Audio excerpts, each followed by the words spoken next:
नमस्कार, के news India के खास कार्यक्रम स्पेशल रिपोर्ट में आपका स्वागत है। मैं हूं आपके साथ गरिमा वाजपेयी। आज हम सबसे पहले बात करेंगे बुलंदशहर से योगी की हुंकार की, जहां सीएम योगी ने सौगातों की बौछार की तो वहीं विरोधियों पर तीखे वार भी किए।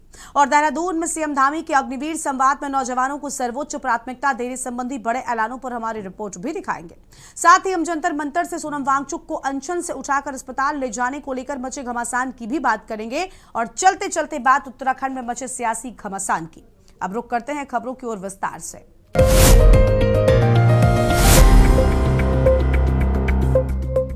मुख्यमंत्री योगी आदित्यनाथ शनिवार को बुलंदशहर के दौरे पर रहे, जहां उन्होंने 574 करोड़ रुपए की 57 विकास परियोजनाओं की सौगात दी। लेकिन इस दौरान सीएम योगी के निशाने पर रहा 2017 से पहले का उत्तर प्रदेश। मुख्यमंत्री ने विपक्ष पर तीखा हमला बोलते हुए कहा कि पहले प्रदेश के हर जिले में दंगा और हर थाने में माफिया हुआ करता था, लेकिन आज यूपी में न कर्फ्यू है न दंगा है, बल्कि अब सब चंगा है। देखिए बुलंदशहर से हमारी एक खास रिपोर्ट। योगी के संबोधन की बड़ी बातें। 2017 से पहले प्रदेश के हर जिले में दंगे होते थे, हर थाने में माफिया हावी था और हर जिले में एक सिंडिकेट सक्रिय था, जिसने युवाओं के रोजगार को पूरी तरीके से प्रभावित किया। साल 2007 से 17 के बीच प्रदेश की चीनी मिलों को औने पौने दामों पर बेचकर किसानों का नुकसान किया गया। बुलंदशहर के नुमाइश ग्राउंड में उमड़ा जनसैलाब गवाह है कि पश्चिमी उत्तर प्रदेश की सियासत में विकास के मायने बदल चुके हैं। शनिवार को मुख्यमंत्री योगी ने बुलंदशहर और सिकंदराबाद विधानसभा क्षेत्रों को 574 करोड़ रुपए की बड़ी सौगात दी है।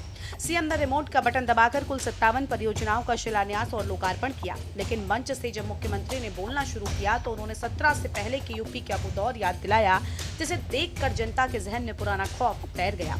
सीएम योगी ने कहा 2017 से पहले प्रदेश में हर जिले में दंगा होता था, हर थाने में माफिया बैठा था, हर जिले में एक सिंडिकेट था जो हमारे युवाओं के रोजगार को निगल जाता था। 2007 से 17 के बीच प्रदेश के चीनी मिलों को औने पौने दामों में बेच दिया गया। लेकिन आज उत्तर प्रदेश की तस्वीर बदल चुकी है। आज प्रदेश में न कर्फ्यू है न दंगा है, आज तो यूपी में सब चंगा है। मुझे 2017 में विधानसभा चुनाव के दौरान जब मैं आया था, तब यहां पे भय और दहशत का माहौल मैं देख रहा था। मैंने तब बुलंदशहर के अंदर जो उस समय चुनावी सभा की थी, तो मैं भौचक था कि लोगों में उस समय भय था। और आज हमारा बुलंदशहर निर्भय होकर के विकास की प्रक्रिया के साथ मजबूती के साथ जुड़ा हुआ है। अब क्या नहीं है बुलंदशहर में,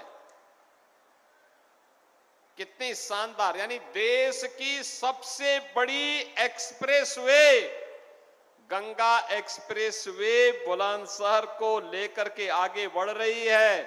और बुलंदशहर से जब आप आगे बढ़ेंगे तो मां गंगा का सानिध्य पाते पाते अब प्रयागराज तक 5 घंटे में पहुंच जाएंगे। मेरे सामने मंच पर उपस्थित हमारे सभी माननीय जनप्रतिनिधियों ने प्रस्ताव रखा कि यह देश के सबसे बड़े एयरपोर्ट के साथ भी गंगा एक्सप्रेसवे को मिलाना चाहिए। हमने उसकी स्वीकृति भी दी और बुलंदशहर से लिंक एक्सप्रेसवे जेवर एयरपोर्ट को जोड़ने के लिए। मुख्यमंत्री योगी आदित्यनाथ ने सिर्फ कानून व्यवस्था पर ही बात नहीं की, बल्कि बुलंदशहर के किसानों और जनता की जेब और सहूलियत पर भी पूरा ख्याल रखा। सीएम योगी ने मंच से बड़ी घोषणा करते हुए कहा कि गंगा एक्सप्रेसवे और जेवर एयरपोर्ट को जोड़ने वाले लिंक एक्सप्रेसवे के लिए जिन किसानों की जमीनें अधिग्रहित की गई हैं, उनका मुआवजा बढ़ाया जाएगा। इसके साथ ही बुलंदशहर वासियों को जाम से मुक्ति दिलाने के लिए शहर में एक नई रिंग रोड को भी मंजूरी दे दी गई है। बुलंदशहर में मेडिकल कॉलेज होगा। आज तो यहां पे श्रद्धेय कल्याण सिंह जी के नाम पर बाबू कल्याण सिंह मेडिकल कॉलेज भी आपका अपना है।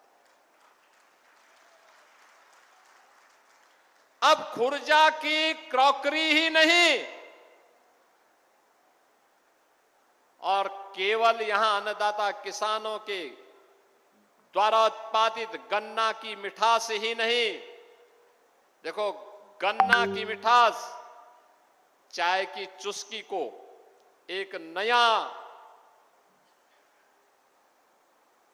ऊंचाई प्रदान करता है, लेकिन यहां की क्रॉकरी भी तो देश और दुनिया के अंदर इसको एक नई पहचान दिलाता है। एक नई पहचान दिला देता है। कनेक्टिविटी की दृष्टि से बुलंदशहर इतना बेहतरीन हो रहा है। एयरपोर्ट भले ही डॉक्टर महेश शर्मा जी के द्वारा जेवर में बनवाया गया हो, लेकिन उसका सर्वाधिक लाभ बुलंदशहर को मिलने वाला है। सबसे ज्यादा लाभार्थी उसका बुलंदशहर आने वाले समय में बनने जा रहा है। और इस दृष्टि से बुलंदशहर वासियों को मैं आज इन सभी कार्यों की बधाई देता हूं। वहां इंटरनेशनल एयरपोर्ट ही नहीं बन रहा है, वहां पे इंटरनेशनल फिल्म सिटी भी बन रही है, अपैरल पार्क भी बन रहा है, मेडिकल डिवाइस पार्क भी बन रहा है, टॉय पार्क भी बन रहा है, और वहां पर एक आईटी एंड इलेक्ट्रॉनिक्स की सिटी भी बन रही है। इससे पहले सुबह करीब 10:30 बजे मुख्यमंत्री शिकारपुर स्थित रज्जू भैया सैनिक विद्या मंदिर पहुंचे। वहां उन्होंने जनता को वोट की ताकत का एहसास कराया। सीएम ने साफ शब्दों में कहा कि अगर आज अयोध्या में प्रभु श्री राम का भव्य मंदिर बना है और काशी में दिव्य कॉरिडोर का निर्माण हुआ है, तो ये जनता के वोटों का ही नतीजा है। साफ है कि 2027 के चुनावी रण से पहले मुख्यमंत्री योगी आदित्यनाथ ने पश्चिमी यूपी के इस गढ़ से न सिर्फ कानून व्यवस्था का नैरेटिव सेट कर दिया है, बल्कि किसानों और बुनियादी विकास को साध कर विपक्ष के हर चक्रव्यूह को भेदने की तैयारी भी कर ली है। स्पेशल डेस्क के न्यूज इंडिया। देवभूमि उत्तराखंड, जिसे वीर भूमि भी कहा जाता है, वहां के युवाओं के लिए सीएम धामी के टिप्स मार्गदर्शन के लिहाज से उपयोगी रहे हैं। देहरादून में आयोजित अग्निवीर संवाद कार्यक्रम में मुख्यमंत्री पुष्कर सिंह धामी ने हजारों युवाओं से सीधा संवाद किया।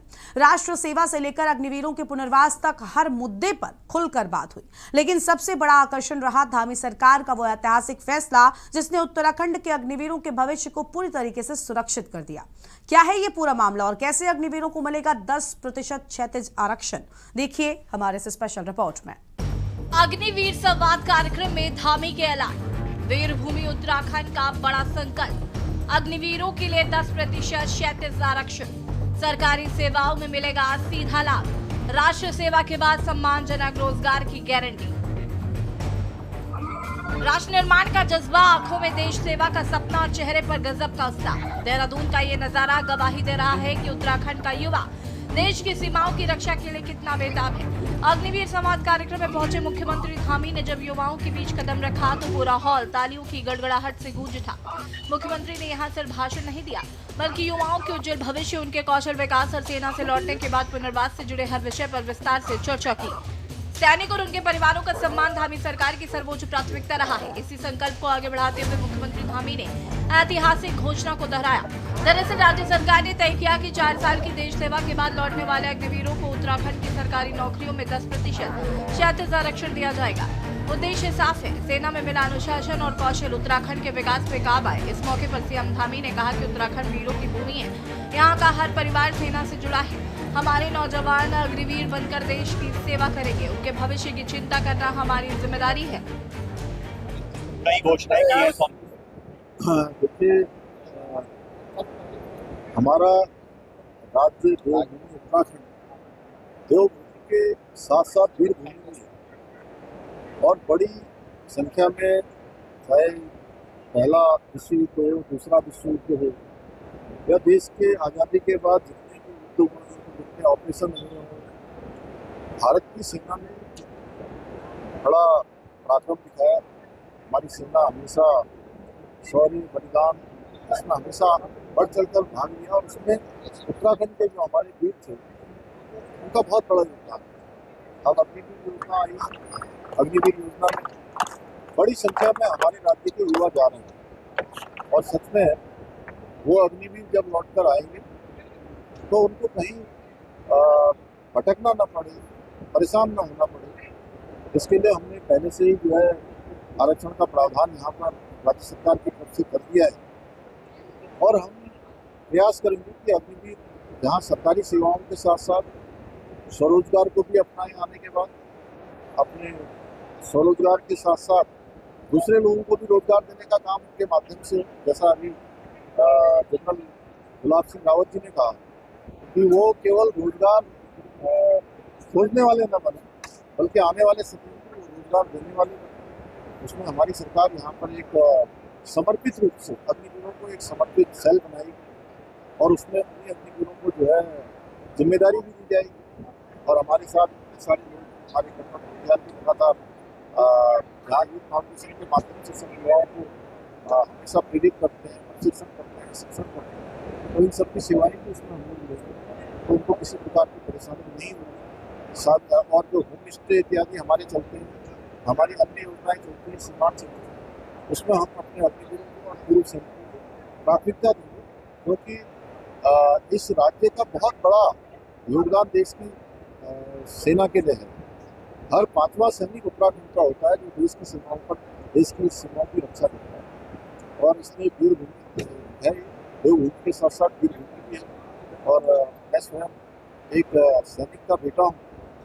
और बहरहाल सरकार के इस कदम से युवाओं का मनोबल 7वें आसमान पर है। संवाद कार्यक्रम में उमड़ा हुजूम इस बात का प्रमाण है कि प्रदेश का युवा राष्ट्र निर्माण में अपनी सक्रिय भूमिका निभाने के लिए पूरी तरह से तैयार है। नामी सरकार की संवेदनशीलता और इस प्रतिबद्धता ने उत्तराखंड में सैन्य गौरव की परंपरा को और मजबूत कर दिया है। संवाद ने साफ कर दिया कि मुख्यमंत्री पुष्कर सिंह धामी के नेतृत्व में उत्तराखंड सरकार न केवल सीमा पर जाने वाले युवाओं को प्रोत्साहित कर रही है, बल्कि उनके लौटने के बाद के भविष्य को भी सुरक्षित कर रही है। 10% आरक्षण का ये फैसला आने वाले समय में देश के अन्य राज्यों के लिए भी एक नतीजा साबित होगा। स्पेशल डेस्क के न्यूज। वक्त हो चला है एक छोटे से ब्रेक का।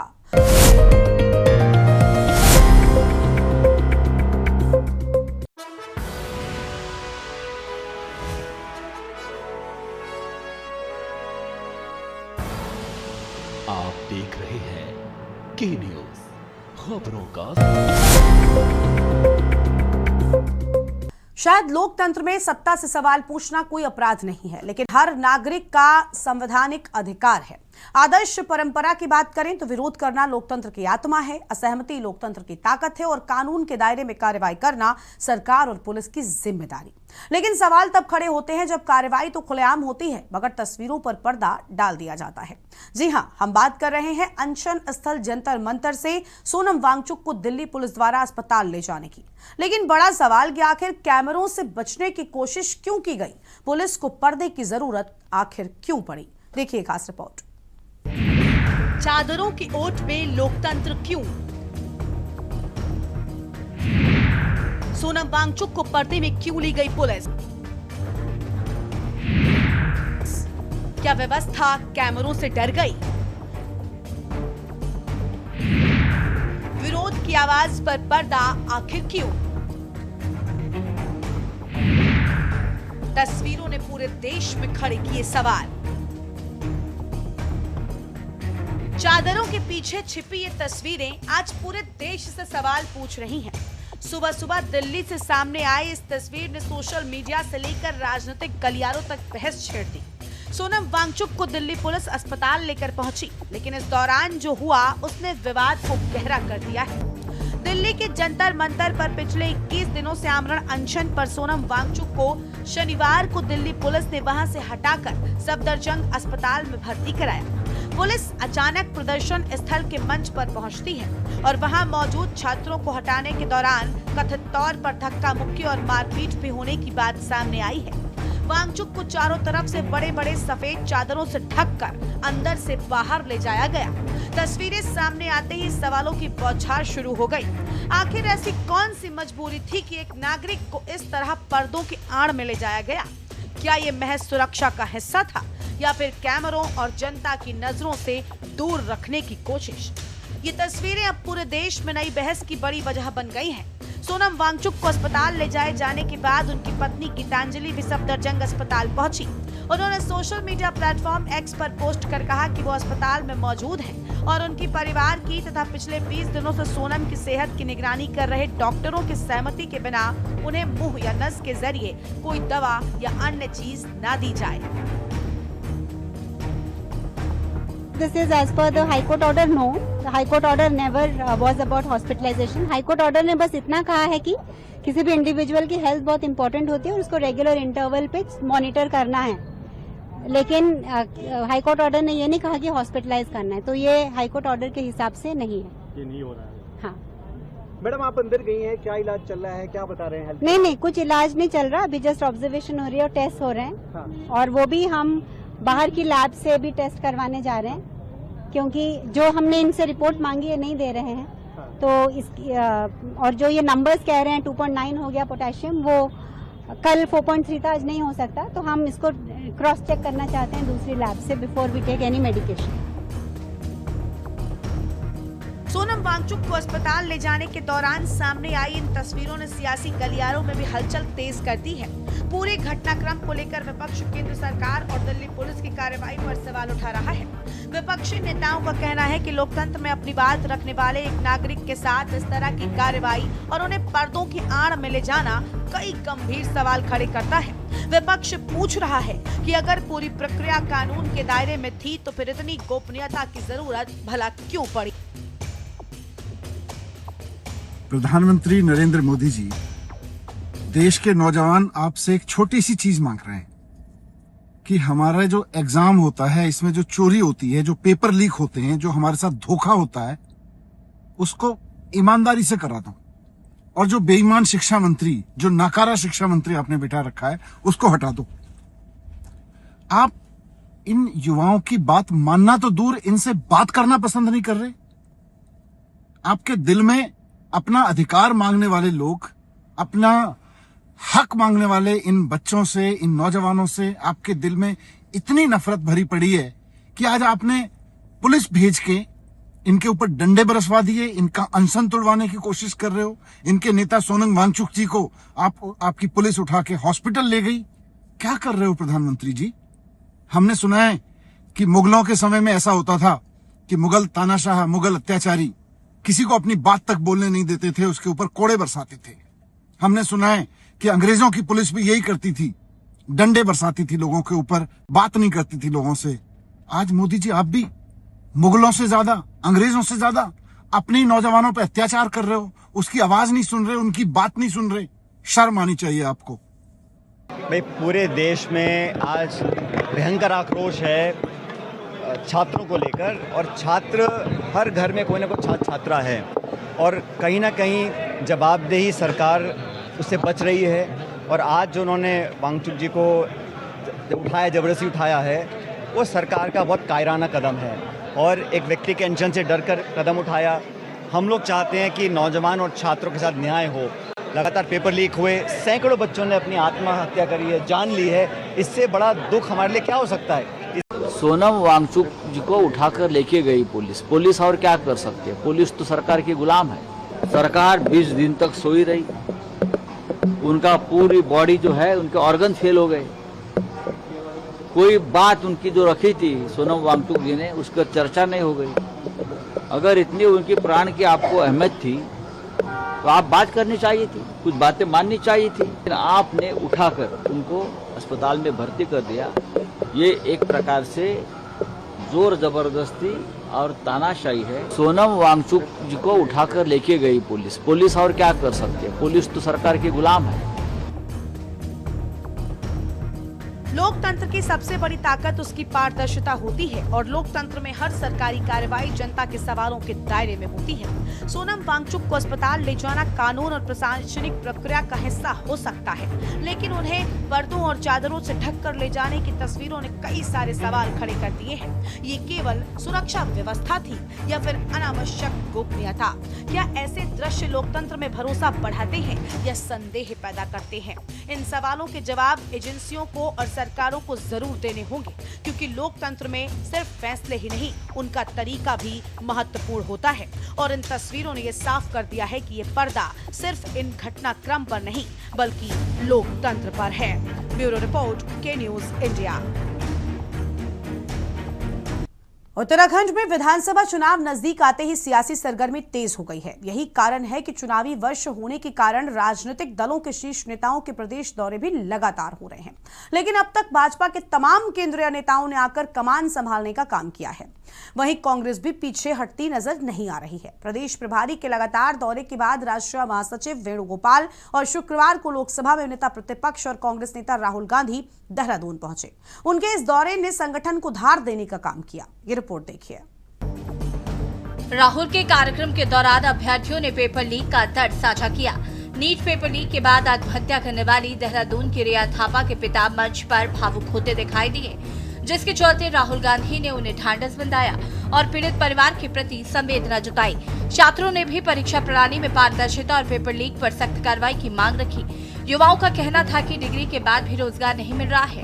कार्यक्रम के बाद छात्रों व युवाओं का भी यही मानना था कि राजनीतिक चर्चा को छोड़कर राहुल गांधी ने शिक्षा, रोजगार जैसे असल मुद्दे उठाकर उन्हें नई उम्मीद दी है। वहीं अन्य विपक्षी दलों ने राहुल का समर्थन किया तो भाजपा ने राहुल के दौरे को राजनीतिक दौरे के साथ युवाओं को गुमराह करने का गंभीर आरोप लगाया है। ये इंडिपेंडेंट होने चाहिए। शिक्षा की इंस्टीट्यूशंस पर किसी भी पॉलिटिकल पार्टी का या संगठन का कब्जा नहीं होना चाहिए। वाइस चांसलर्स एक संगठन के नहीं होने चाहिए। नेशनल टेस्टिंग एजेंसी के जो इंचार्ज हैं वो एक राजनीतिक संगठन के नहीं होने चाहिए। दूसरी बात, एग्जाम देना सरकार का काम है। ये प्राइवेट कंपनी का काम नहीं हो सकता है। प्राइवेट कंपनी के पास प्रॉफिट मोटिव होता है, वो सब चीज से पैसा बनाना चाहते हैं। एक होप दी है सर ने। कोई है जो छात्रों के लिए बोल रहे हैं, पेपर लीक के मुद्दे के बारे में बोल रहे हैं। हालांकि हम देख रहे हैं तो संसद में इस बारे में कुछ बोला नहीं जा रहा है, बट बच्चे बहुत मेहनत करते हैं। आप उनको मेहनत और ज्यादा बोलोगे, और ज्यादा मेहनत कर लो, वो कर लेंगे। वो ना 1 घंटा और पढ़ लेंगे, 2 घंटे और पढ़ लेंगे। लेकिन जब पेपर लीक हो जाता है तो उस चीज को आप कैसे कंपेंसेट करोगे? उसके बदले आप क्या दोगे? होंगे, बट जो हमारे जो हित में कार्य कर रहे हैं वो सिर्फ वही है। नहीं, राहुल गांधी ज्यादा पढ़ा लिखा नेता कोई नहीं है। राहुल गांधी सबसे ज्यादा पढ़े लिखे, उन्होंने ऑक्सफोर्ड में जाके पढ़ाई करी है। ऐसा कोई नेता नहीं जिसने पढ़ाई करी हो करके। तो मैं इस मामले में मानते हैं कि राहुल गांधी सबसे ज्यादा पढ़े लिखे, सबसे ज्यादा नॉलेज उनके पास है। और सही कदम उठाए सही टाइम पे। हाँ, ये है। अभी तो आए नहीं है, आ जाएंगे तो आएंगे तो ठीक ही है। और चूंकि चुनाव आ गया है, वो भी आएंगे, अन्य पार्टियों के लोग भी आएंगे। ये चुनाव का समय है, चुनाव के लिए आ रहे हैं। पहले कभी आए होते, कोई लगाव होता, यहाँ के सैनिकों से लगाव होता, यहाँ के बहन बेटियों के साथ लगाव होता। अनेक मुद्दे आए हैं जो हमारे राज्य से अनेक लोगों ने अपनी शहादत दी है। ऐसे मौकों पर कभी उन्होंने यहाँ के लोगों के आंसुओं को पोंछने का काम नहीं किया, कभी सहारा नहीं दिया। अब चुनाव के समय में देखिए, सबसे पहले तो हमें कहते हैं कि एक राजनीति है और राजनीति में एक स्वतंत्र राजनीति होना चाहिए और ये प्रतिस्पर्धा नहीं होनी चाहिए, बल्कि एक जनता के सामने ये होना चाहिए कि कौन अच्छा काम करता है, ये साबित होने की राजनीति होनी चाहिए थी। और इसी परिप्रेक्ष्य में राहुल गांधी उत्तराखंड में आते हैं और छात्रों की एक बूंद के साथ कोई कार्यक्रम करते हैं तो निस्संदेह उत्तराखंड क्रांति दल भी इसको सही मानता है कि उनका एक अपना विचार है और वो छात्रों से मिल रहे हैं। देखिए, आज उत्तराखंड में जो हमारे युवा मुख्यमंत्री हैं आदरणीय पुष्कर सिंह धामी जी, उन्होंने युवाओं के हित के लिए अनेक योजनाएं बनाई हैं और जहां कहीं युवाओं को संशय हुआ है वहीं स्वयं वो वहां पर जाकर के उनकी समस्याओं का निस्तारण करने का प्रयास भी उन्होंने किया है। ऐसा नहीं है कि युवाओं को साधने के लिए केवल कांग्रेस ही जोर दिखा रही हो। सत्ताधारी भाजपा भी मैदान को खाली छोड़ने के मूड में नहीं है और पेपर लीक के मामले आने के बावजूद भी युवाओं को साधने की कोशिश में जुटी हुई है। स्थिति यह है कि एक तरफ राहुल गांधी ने देहरादून में युवाओं के साथ संवाद किया तो दूसरी तरफ मुख्यमंत्री ने उसी दिन देहरादून जिले में ही युवाओं के साथ संवाद करते हुए ये बताने की कोशिश की कि युवा आज भी भाजपा के साथ ही है। उधर सरकार के युवाओं से जुड़े कार्यक्रम लगातार बढ़ रहे हैं। कुल मिलाकर प्रदेश कांग्रेस ने राहुल गांधी के इस दौरे को आगामी चुनावों के लिए युवाओं को जोड़ने की बड़ी पहल बताया जा रहा है। तो वहीं भाजपा का मानना है कि उत्तराखंड का युवा मुख्यमंत्री पुष्कर सिंह धामी के साथ है और ये भाजपा सरकार ही है जो युवाओं के हित में लगातार योजनाएं चला रही है, जिसके चलते आरोप प्रत्यारोप भी होते दिखाई दे रहे हैं। Uttarakhand desk report. Special report में आज इतना ही। तमाम बड़ी खबरों के लिए आप देखते रहिए न्यूज़ इंडिया। नमस्कार।